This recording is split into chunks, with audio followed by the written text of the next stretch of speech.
Liza Lawrence here with episode 33, The Prodigal Son.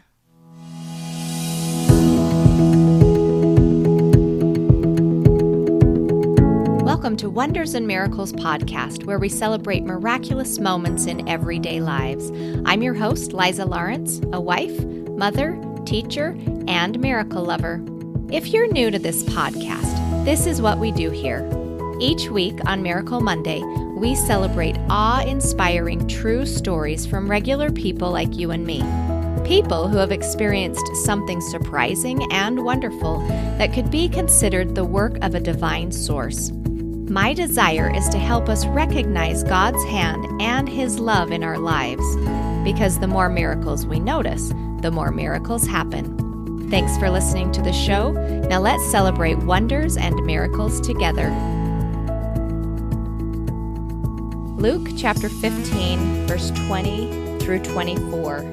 And he rose and came to his father, but when he was yet a great way off, his father saw him and had compassion and ran and fell on his neck and kissed him.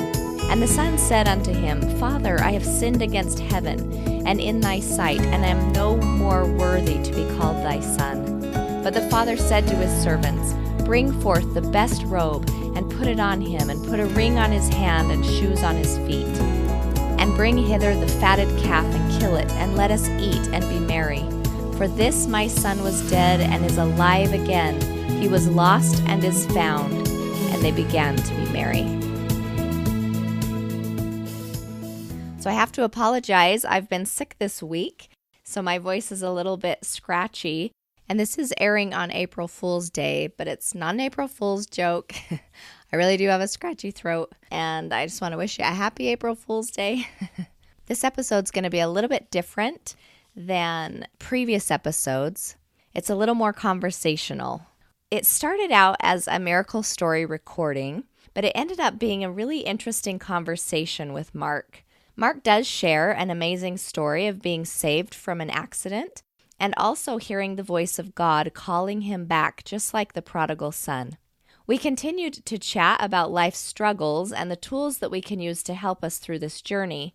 And as I started editing, I debated just cutting out the conversation and only keeping his story, but I really felt drawn to share our conversation.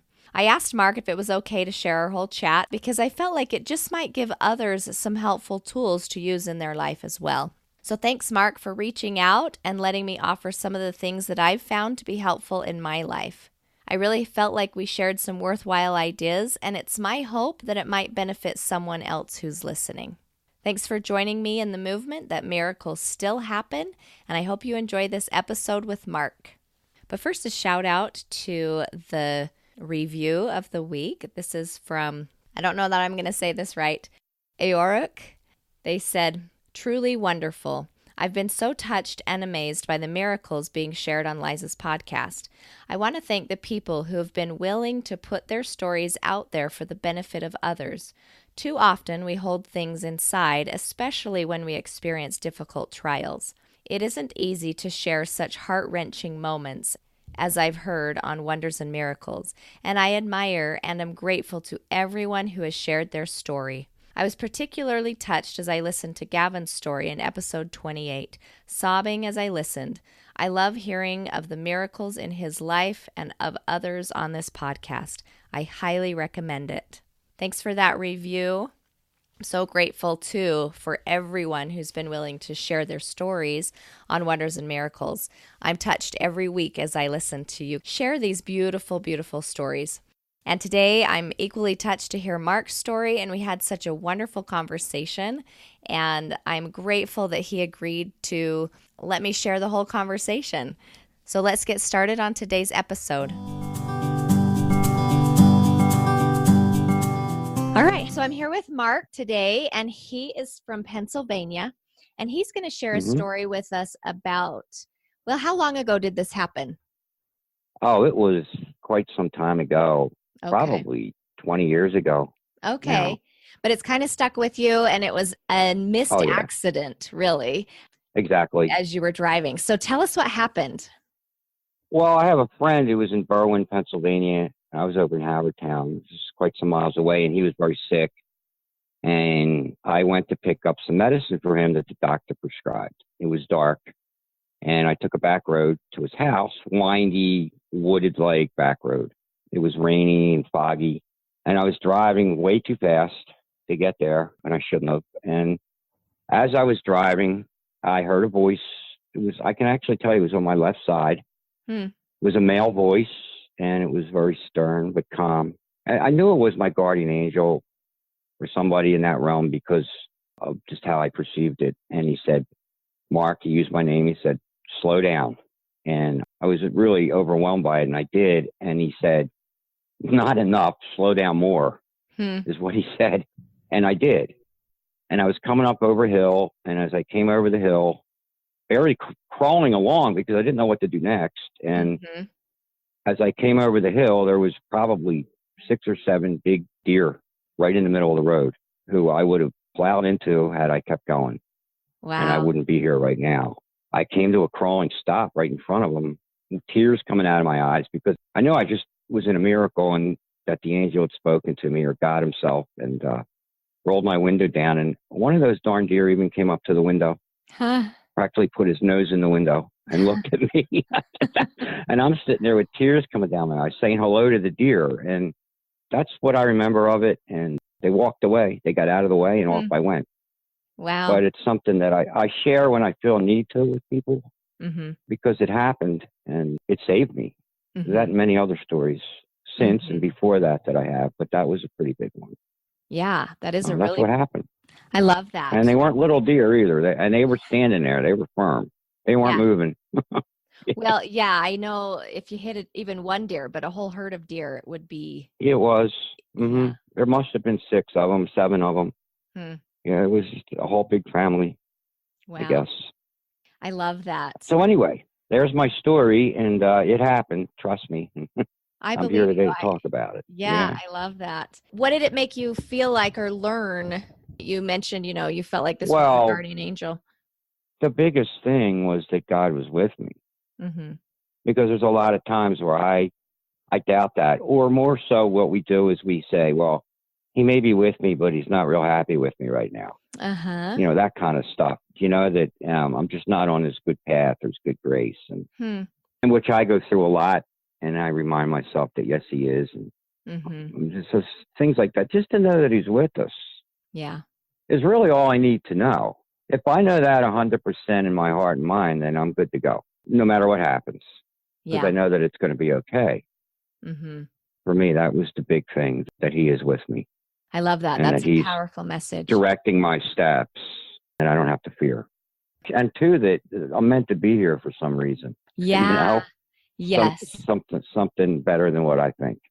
Yes. And I think that's a huge message when we have those life-saving experiences where you could have died, to know that, okay, he intervened for a purpose, which means I have a purpose here. I think exactly. I think that's beautiful and motivating. Even though, do you feel like you know what your purpose is? Did it help you with that? No, because, when I first found God again, I was 22, and I wouldn't even go into a church. Well, I couldn't even look at a priest or a nun. It was, I kind of, one woman said to me, you ran like a deer, is what she said to me. It's funny she used the word deer. Yeah. But, and I did. I kind of ran. I didn't feel like I was good enough. Yeah. And it was totally the other side telling me that I was nothing. I ran out of church when I was 6. Oh. And I never looked back.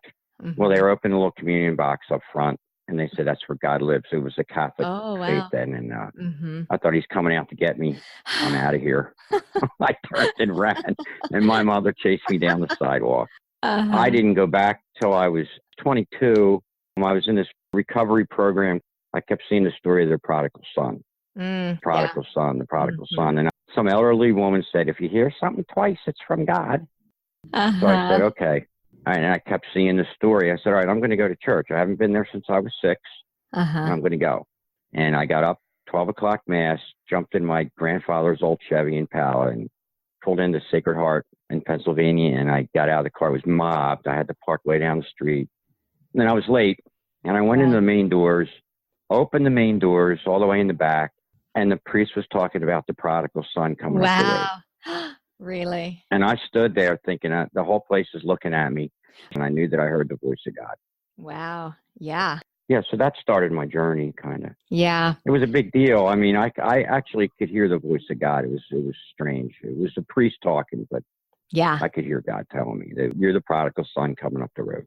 How Well, I guess interesting. that was, yeah. I mean, Yeah. I wasn't brought to believe by anyone. It was Hmm. God himself Yeah. showed Calling me you back. things. Yeah, but the thing is that everywhere I went, every day I would see a story or something on the prodigal son, even on television. And Really? it bombarded me to a point where it's like, what is going on? Why am I seeing this? I went to see a priest when I ran out of church. I think I was in catechism or something. And he told me, I remember just being a little Oh. boy, and he said, you ever have a question for God? Ask him to just open the Bible. Yeah. And I'll never forgot it. And I did, and it went to that story too. So that's the reason why I went back to church, but it was everywhere I saw it. So just so Wow. you know. Yeah. I love that. I really do. And I do Mhm. think God uses those things to talk to us, to just get our attention. Yeah. I And love then that. after that, I ended up in a charismatic meeting. My friend was looking for an AA meeting, and he went into the wrong door and went into a charismatic meeting. And he said he heard something, and he swore it was for me. And I said, you know what, I'm going to go to this meeting with you. Feeling like I should go for some reason. Mm-hmm. So I ended up going, and a lot of miracles took place there, that I witnessed. Oh, unbelievable. I mean, I could tell you about 10 different things that I experienced there. The first one, I was sitting there in the room, the first meeting. It was Catholic charismatic. I don't think there's a difference. It was prayer meeting of the Spirit. And Mm-hmm. I wanted to run out. And I saw in my mind's eye that the Lord went, shh, put his finger up to his lips and went, Oh. shh. Didn't see his face, Uh-huh. which they say you never do. And I got this peace over me that I've never felt before. Not like some out of space peace. It was just like I was calm. Uh-huh. My mind was still. Well, I said, boy, I could just be like this forever. Mm-hmm. And a lady all the way to the other end of the room said, I see the Lord, and he's gesturing with his fingers to his mouth. And whoever it is should speak up. I said, well, maybe you did it to somebody else, but I'm not saying a word. Surely she's not talking about me. But that was the second thing, that I witnessed. And I said, okay, I'm supposed to be here, I guess. Yeah. And then I think I ran. Mm-hmm. And I wish now, as I sit here, that I never left and I didn't run like I did, but I did. And I feel more guilty about that than probably anything. Because God was showing me all sorts of things that, in faith, miracles, just that he's there and he does miracles. Well, and I think if you go back to the prodigal son, that father accepted his son back wholeheartedly with love, with joy, with celebration. And the Lord still does that with you, with me, with all of us, even if we've run, even if we know we're running. He still, that prodigal son knew he was leaving. He knew he was doing the wrong thing, yet God and the Father still welcomed him home. Right. And the Lord did say, the disciples were like, Lord, how many times do we forgive this guy? I mean, he's been doing the same thing. And he said 70 times 7. Yeah. So I think of that. It just came to me that, it's not just a one-shot deal or, okay, you're forgiven, come on back, but don't mess up again or you're out of here. It's, it's not like that, it's which is where my mind goes. Yeah. Yes. You know what I mean? So, and I do think that's part of the adversary's tricks is, this is now it's too late. Like you've screwed up too much. And now the Lord, you can't make it back. And I think that's such a lie that we need to be careful to combat and say, nope, the Lord will always, always offer his love and offer me, his open arms back. Right. Yeah. Especially if I'm repentive and really want to turn it around. Well, and I think, so I teach human development at a university. And, oh, do you? I do. And we look at psychology and the belief systems and how our childhood affects our adulthood and our processing. And I know the Lord takes all of that into account. He knows what we're struggling with. I hope so, yeah. Why? Is that right? Yeah. Yes. I was an anxiety-ridden child since I can remember. Yeah. I mean, the fact that I ran out of church when I was 6. Yes. with the largest anxiety attack, thinking I was going to die. I mean, Yes. and I took off. At 6 years old, why would I have done that? Right. What the heck was going on in my brain? Yeah. You know, And I know that the for that to Lord happen. knows all of that. He knows. Mm-hmm. So he's, I think, less harsh than we are with ourselves. So, Oh, yeah. That's good to know. Yeah. Good. Just curiously, did you ever call the Direct Line Prayer Center in South Dakota? It's they pray for you? Yes, and it's a Direct Line Prayer Center, and she said their biggest thing they do, and I interviewed her on the podcast. That's why I have her information. But she said that the number one thing they pray for with people is that they can feel God's love for them. And that when they have that taste, it's in, Psalms 34, taste and see that the Lord is good. When they have that taste, she says that is so helpful and needful for people to keep going, to just have that taste that the Lord does love me and have direct experience with that. To know that, for me, is I can just move on in life and not worry. Yes. Show up at work and my head's up, knowing he's with me. It's all I need to know. I know. I think it makes all the difference. Yep. And know that you're enough. We're all enough. And I think this is a faulty core belief that a lot of us have, is that we're not enough. And that stems from our childhood. It really does. That's my every. Yes. I mean, I'm 58 and I have those thoughts all the time. And and I think most of us do.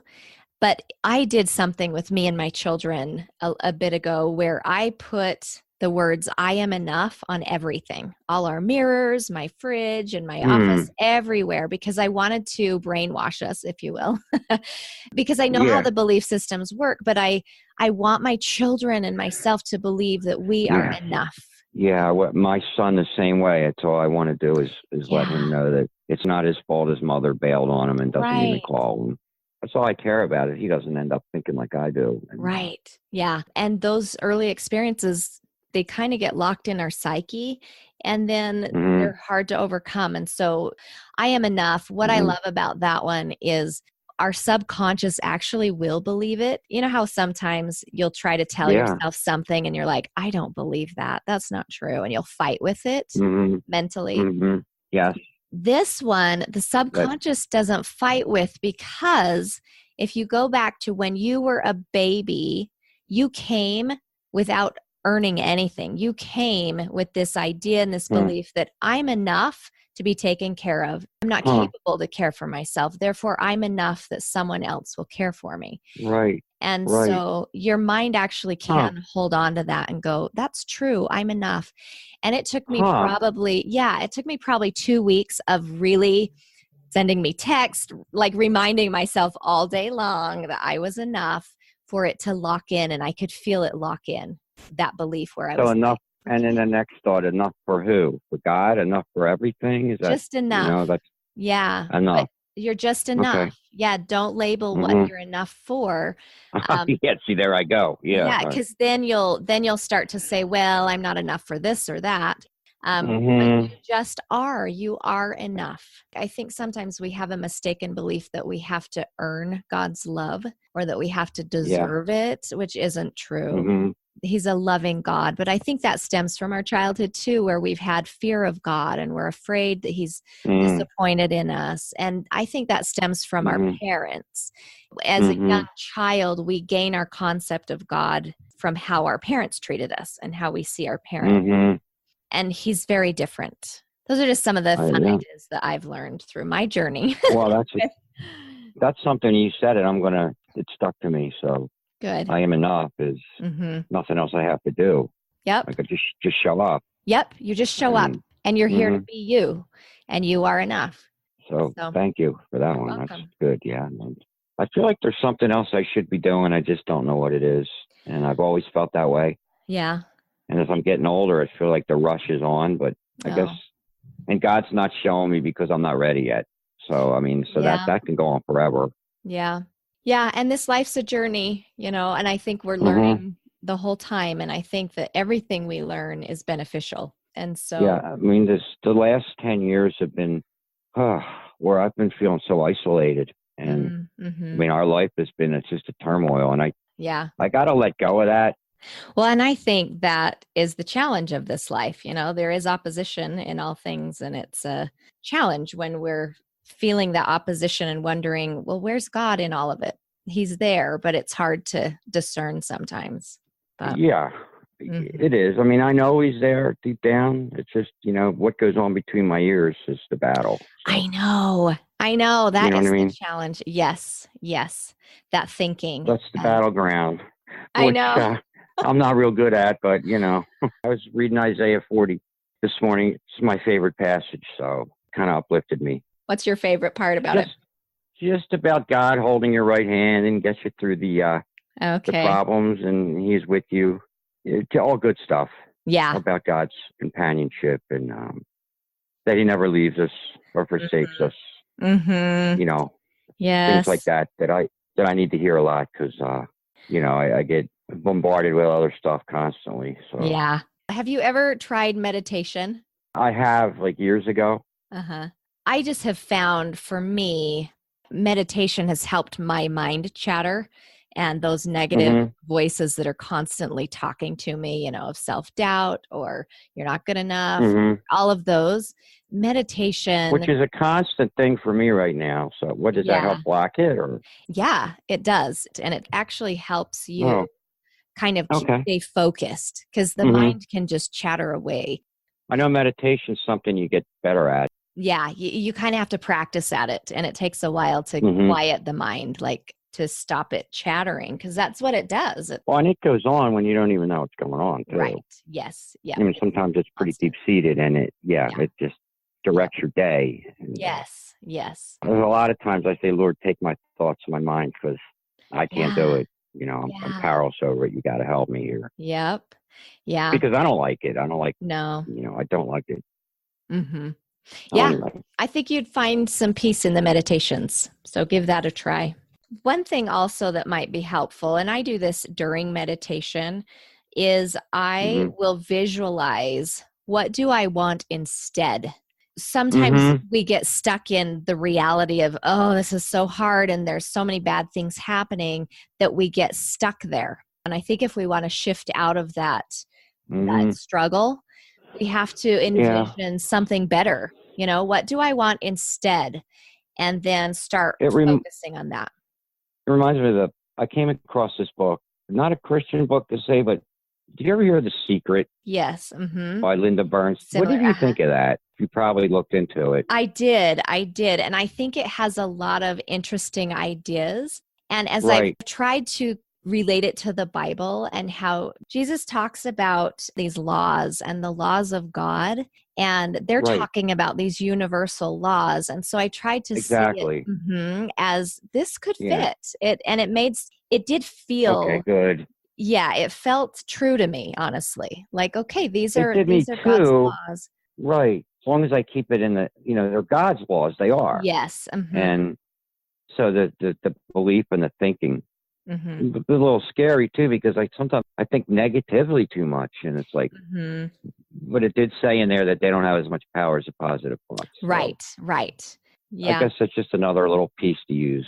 I think so. I think it is. And Hmm. the secret talks about visualizing your life and what you want, and I think there is power in that when we can Hmm. learn to look for positive and show gratitude. And yeah, I think The it law of does. attraction. Yes, I think it attracts new things, new experiences Hmm. into our life. And so that might be something you try as well. And if you're meditating, or if you're just even, maybe you could take notes, like write down throughout the day positive thinking or things that could help you. Because I know that mental brain chatter is really challenging to overcome. And it takes a Hmm. lot of effort. I've worked on myself for years trying to go through my childhood and just get Hmm. myself out of my rut. Hmm. And it does take Well, effort, but I think it's worth it. I think for me, what I learned, and I don't know, is sometimes we can't think our way out of anything. We have to feel our Yes. way out. I heard Yes. someone say that once, and it's like a counselor, and he's absolutely correct. If I have to think my way out of something, forget it. I'm done. I lose. But, Uh-huh. if Uh-huh. to feel my way out is different. If Hmm. you do know what I mean. Yeah. So Yes. sometimes, Yeah. and that'll change my thoughts. Right. Weird as that Yes. is, but. Well, it will. It will. So, yeah, if you Hmm. can be in a state, even if it's not all day, but like once a day or twice a day, and that's why I like meditation, when you're in a very still mental state, but the feeling, Hmm. I like to generate feelings when I'm meditating, and I'll focus That's on God's good. love. That's my main one Hmm. to focus on is Hmm. God's love. In order to get the feeling, I'll sometimes picture a real loving experience so I can re-feel that love. And Okay. for me, it Right. was when I had my babies. They were just so innocent and pure Yeah. and beautiful. And Right. so to me, that generates a lot of the love feeling. And so then I start focusing on that and paying attention to that. And I'm thinking about that Hmm. more. That's another Hmm. tool you could use. Okay. But Thank you. Really. yeah. I feel like I just got a session. It's like, Well, thank you. I yeah, needed it. yeah, I hope so. I hope so that was helpful. I do. I do. Yeah. Good. Good. Thank you Well, so much. I thanks for appreciate it. sharing your story. I appreciate you reaching out. Maybe Okay. I'll get on again. Perfect. Sounds good. Thanks, All Mark. right. Thank Okay. you. Okay. Uh-huh.